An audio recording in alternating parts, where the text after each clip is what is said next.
Kay di man jud ta mahimutang no. Adlok man jud tag mo itong tagayo. Eh sige man tag bulat na yung init, sige po tag sabon ug puti niya, sige po tag bulat og init kay atong sugar so order ta ni. Ato tan ako unsa ni. Ano to kung ko ba? Ano to mga puti gani. Ay bunga ka day. Kagaya ko. Ano siya tambal sa mga lagom day. Ani day. Tambal ni siya sa mga lagom nga panit day. So makatabang ni siya og pampahami sa imong panit, sa imong kutis. So effective ni siya. Dugay na ko gamintinan ni pero usahay undangan ako kay wa koy kwarta. Palit na mo ani day aron mahami sa mga gitik ninyo. Kung kwartahan ka day, katulo sa isa kadlaw ka mag-inom ani day, buntag udto gabi day mo inom ka. Pero kung pobre ka kaisa ra inuma. Kung dato-dato ka gamay kaduha. Naging guwapa man ka day, inom day nato ni. Oh. Inom day unta. Excited kita mo puti.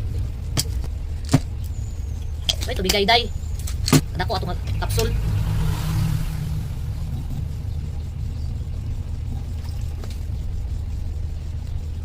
Kaya kung gusto ka mahamis ng giti day, inom mo kagayako day, Rosmar kagayako kapsul day. So legit ni siya day, dili ni pareha sa uban nga kanang mga kusog kaayo daghan kay halin ipakita sa Shopee nga 1,000 ang halin abot og 20 ang halin pero di ay imong kidney magngulngol imong batang. Nadaot na imong kidney. So legit ni siya.